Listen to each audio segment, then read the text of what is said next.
Bismillahirrahmanirrahim. Assalamualaikum warahmatullahi wabarakatuh. Yang terhormat Ibu Imas Luqol Jannah MA selaku dosen pengampu mata kuliah Ulumul Hadis serta teman-teman yang insya Allah dirahmati Allah. Mudah-mudahan kita semua selalu dalam keadaan sehat walafiat. Perkenalkan, saya Zulfanisa Rohadatul Aish dengan NIM 21105030083 dari Prodi Ilmu Al-Quran dan Tafsir, Fakultas Usuluddin dan Pemikiran Islam, UIN Sunan Kalijaga, Yogyakarta. Langsung saja pada video ini saya akan membahas mengenai salah satu materi dari mata kuliah Ulumul Hadis, yaitu tentang pembagian hadis berdasarkan kualitas sanadnya, di mana pembagian tersebut dibagi menjadi 3 bagian, yaitu hadis sahih, hadis hasan, dan hadis dhaif. Pada video ini kita akan fokuskan pada kajian hadis sahih. Ada beberapa pembahasan yang akan kita bahas pada video ini. Yang pertama yaitu pengertian dari hadis sahih.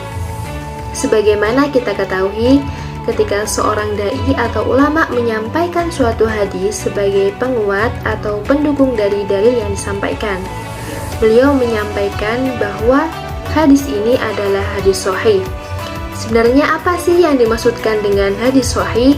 Kemudian syarat-syarat yang diperlukan agar tercapai suatu hadis tersebut mencapai derajat sahih itu apa saja? Kemudian kedudukannya dalam pengambilan hukum agama Islam itu seperti apa, dan klasifikasi hadis sahih itu ada berapa macam yang perlu kita ketahui. Nah, untuk lebih jelasnya mari kita bahas satu persatu. Pembahasan kita yang pertama yaitu pengertian dari hadis sahih. Kata sahih secara bahasa itu diartikan sebagai sehat, yang merupakan lawan dari kata sakim yang artinya sakit atau lemah. Yang berarti hadis sahih secara bahasa adalah hadis yang sehat atau benar tanpa adanya penyakit atau cacat. Sedangkan secara istilah ulama berbeda pendapat mengenai pengertian hadis sahih ini. Tetapi perbedaan pendapat tersebut tidak secara signifikan. Nah, di antara pendapat ulama mengenai hadis sahih ini adalah al-haditsul ladzi ittasala sanaduhu binaqlil adli tamil babati am mithlihi min ghairi syudzudin wala illatil qadhihah. Hadis sahih menurut pendapat ulama hadis yaitu hadis yang sanadnya bersambung, diriwayatkan oleh periwayat yang adil dan sempurna ingatannya dari periwayat yang memiliki kualitas hadis padan, tidak syadz dan tidak ada illat yang dapat mencederai hadis tersebut. Demikian pengertian dari hadis sahih. Dan berdasarkan pengertian yang telah kita sebutkan tadi, berikut adalah contoh dari hadis sahih.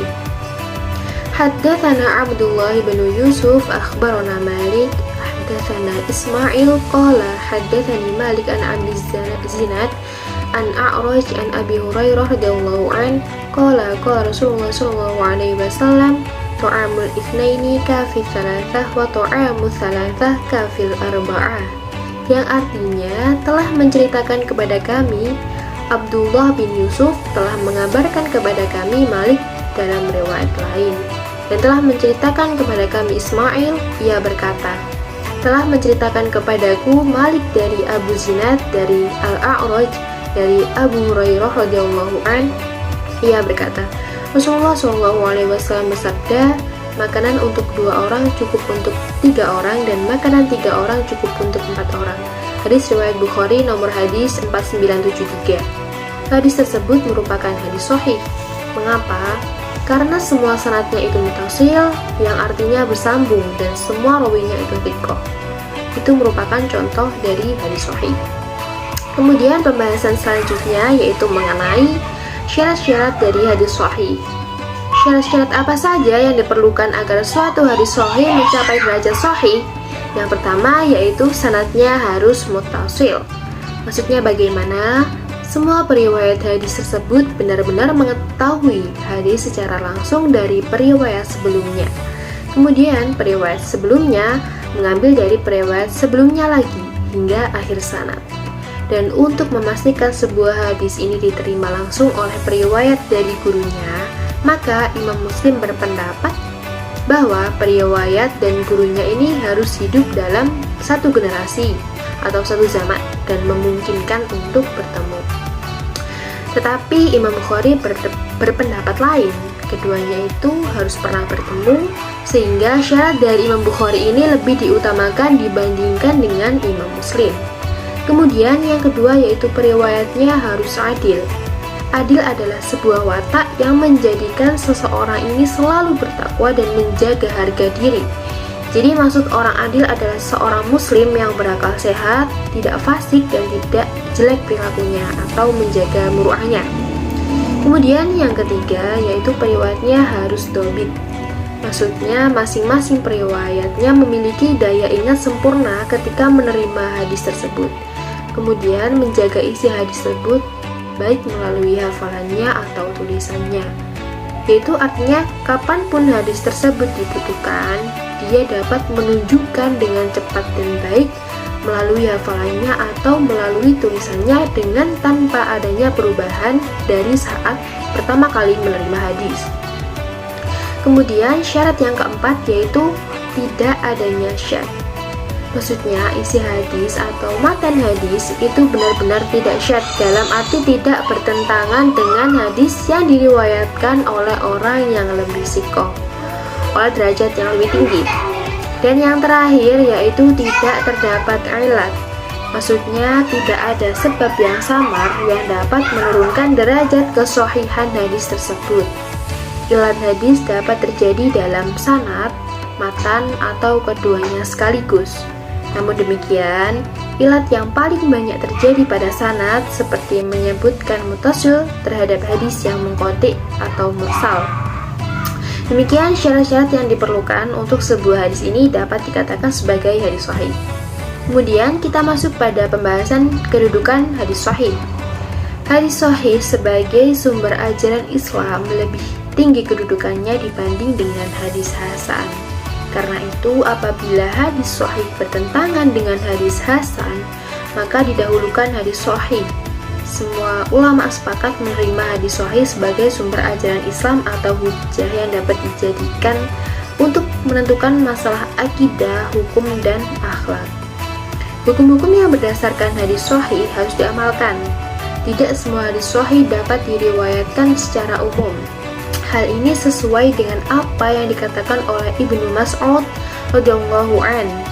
Tidaklah kamu menyampaikan sebuah hadis pada kaum yang akal mereka tidak mampu memahaminya, melainkan akan menjadi fitnah baginya. Nah, kemudian pembahasan selanjutnya yaitu mengenai klasifikasi hadis sahih. Hadis sahih dibagi menjadi dua bagian. Yang pertama yaitu hadis sahih li dzatihi, ialah hadis yang memenuhi 5 syarat kesahihan sebuah hadis sebagaimana yang sudah kita jelaskan sebelumnya. Yaitu yang pertama, ittisalus sanadi, yaitu sanadnya harus muttasil atau bersambung dan tidak terputus. Kemudian para perawinya harus adil. Kemudian para rawinya harus dhabit, baik dari segi hafalan maupun tulisannya. Kemudian tidak ada syadz padanya, tidak bertentangan dengan periwayat yang lebih thiqah dan juga tidak ada ilat. Sedangkan contohnya telah disebutkan tadi yaitu pada hadis riwayat Bukhari dengan nomor hadis 4973. Kemudian pembahasan selanjutnya yaitu klasifikasi yang kedua yaitu hadis sahih li ghairihi, ialah hadis hasan yang naik derajatnya karena ada jalur periwayatan lain yang lebih kuat. Nah, dari uraian tersebut, hadis sahih li ghairihi ini didefinisikan sebagai hadis yang keadaan rawi-rawinya itu kurang dhabit, tetapi mereka ini masih terkenal sebagai orang yang jujur, maka derajatnya adalah hasan. Lalu didapati pada hadis tersebut jalan atau sanad lain yang memiliki makna serupa atau lebih kuat, dan hal tersebut dapat menutupi kekurangan yang ada pada hadis hasan tersebut. Dengan demikian, hadis hasan yang memiliki padanan hadis dengan sanad yang berbeda-beda yang bisa menguatkannya, maka derajatnya naik menjadi hadis sahih li ghairihi.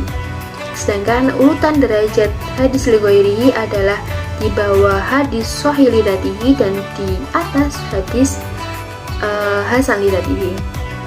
Sebagai contoh yaitu hadis yang diriwayatkan oleh Imam Tirmidzi dengan nomor hadis 22 yaitu tentang siwak. Laula an asyuqa ala ummati li amartuhum bisiwaki 'inda kulli shalah, yang artinya sekiranya aku tidak memberatkan umatku, sungguh akan aku perintahkan untuk bersiwak setiap kali akan sholat. Nah, menurut Imam Ibnu Shalah meriwayat yang bernama Muhammad bin Amr bin Alqamah ini terkenal dengan riwayat yang jujur dan kehormatannya. Tetapi ia bukan seorang yang matang dalam hafalannya, maka hadis tersebut hasan. Tetapi karena ada beberapa hadis yang menguatkannya, maka hadis ini naik derajatnya menjadi sahih riwayatnya. Kemudian yaitu tingkatan hadis sahih. Kesahihan ditentukan oleh keadaan para rawinya, baik adil atau dhabit. Ketersambungan sanad-sanadnya selamat dari kecacatan atau ilat dan syad atau kejanggalan. Dan terdapat tingkatan atau martabat hadis sahih yang disebabkan oleh kualitas dan kapasitas sanad dan rawinya. Nah, berikut ini adalah tingkatan derajat hadis sahih.